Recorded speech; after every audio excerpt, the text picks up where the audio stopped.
I want to die. He's happy, I'm happy with it. Then go back now to your life. How old are you? Say, I'm going to reach my goals, inshallah. How? By doing what is right, what is good. The shaitan comes to you and says, do something foolish, do something wrong. That would violate my target. I can't reach my target. The shaitan tells you, cheat, lie, play games. No, that would make me die. Allah is angry with you. So make your target and go back to the beginning and say, I'm going to reach my target. You should know why you are living. You know, some people, you know, go to a hotel, you see 6 people sitting on the dinner table. One of them is tourist. One of them is a merchant. One of them is traveling for a business. One of them is going to go to university as a student. Each one has different objectives in his mind. They're all going in the same place. So you have to say, why am I here on this earth? What's my objective? Am I just tourist and having fun here? Am I just student? Am I just what?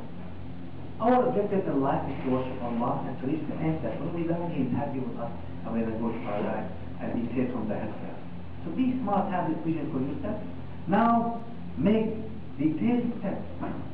Say, that's my goal, then I have to change my life. When I wake up, what should I do? When I go for lunch, who are my friends? Who is my wife? Who is my husband? Who are my children? How should I raise them? What is, you know, what are my activities? What are my hobbies? Everything now has to be in detail according to my target. Otherwise, if I set a target and I do everything against my target, I'm fooling myself. If I do targets and people are wrong, I will become wrong with them. People are good, I become good. Where's your will? Don't follow the people, be strong. If they are bad, be good. If they are good, you are good anyway. So, all the time, follow your target and be careful and steadfast.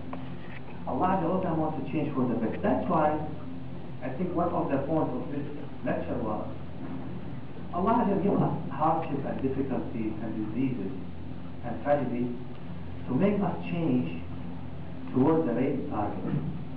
Now, sometimes we don't like diseases, don't like tragedies. Allah says in the Quran, وَعَسَىٰ أَن تَكْرَهُوا شَيْئًا وَهُوَ خَيْرٌ لَكُمْ وَعَسَىٰ أَن تُحِبُّوا شَيْئًا وَهُوَ خَيْرٌ لَكُمْ وَاللَّهُ يَعْلَمُ وَهُوَ شَرٌّ لَكُمْ وَلَا تَعْلَمُونَ.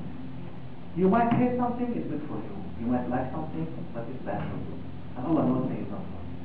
And Allah says, إِنَّ مَعَ الْعُسْرِ يُسْرًا. With hardship, there is easiness. Not after hardship, with hardship.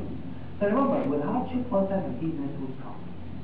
After Ta'if, there is Israf. Ta'if, where the Prophet was hit and injured and thrown away and rejected, was very bad time for the Prophet.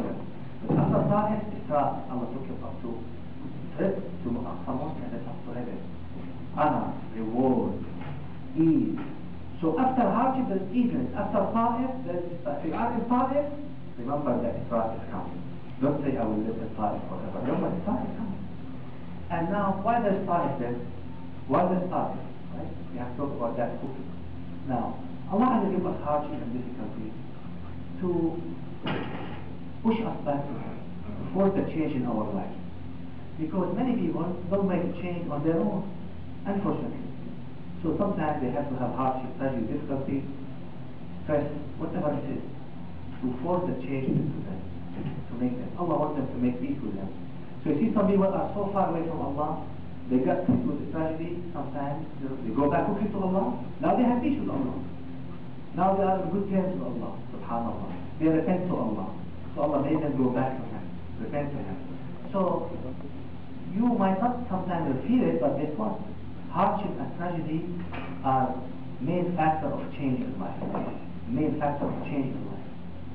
And there's blessing in them. There's hidden blessing in them. From the Allah. Allah doesn't have any absolute evilness. Allah doesn't cause any evilness in this world.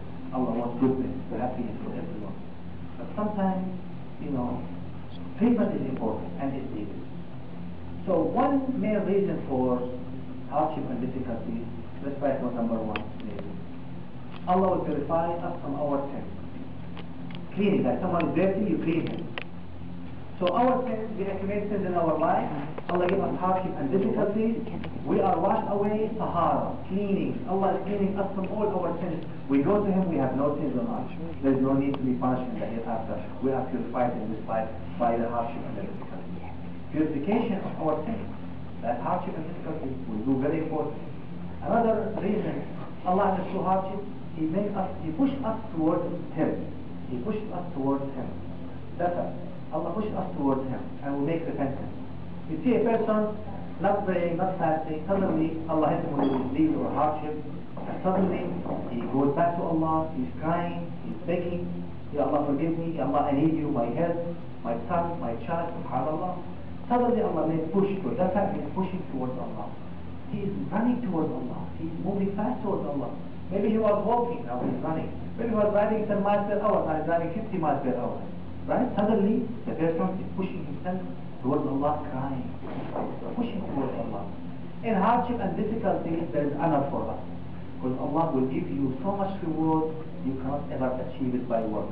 You can go pray maybe the whole night in the masjid. You can give sadaqah. You can do whatever you want. There are levels in heaven you will never reach.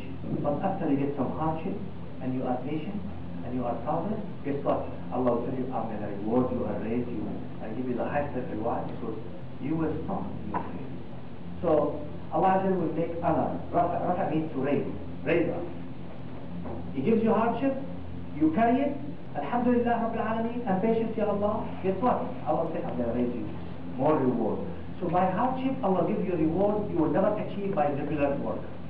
You can only achieve by being patient with Allah. So Allah will raise you through hardship and difficulty, give you more honor. Allah will honor you. Now, also, through diseases and sickness, we get closer to Allah, right? Closer to Allah. Closeness to Allah. How? You know the Hadith Qudsi, Allah will told Dawood alayhi salam, Dawood, I was sick, you did not visit me. Ya Allah, how come you were sick and I did not visit you? Didn't you know my servant was sick and you did not visit him? Didn't you know that if you have visited him, I would have been there? When you visit a sick person, Allah is with him. Means, when Allah is with a sick person, then his disease and hardship will bring Allah to us, very close to us. Even when you visit someone, you are visiting Allah. So hardship and diseases bring us closer to Allah because Allah is there. Allah is with the patient. Allah is the one with the mareed. Allah is the one with the sabir.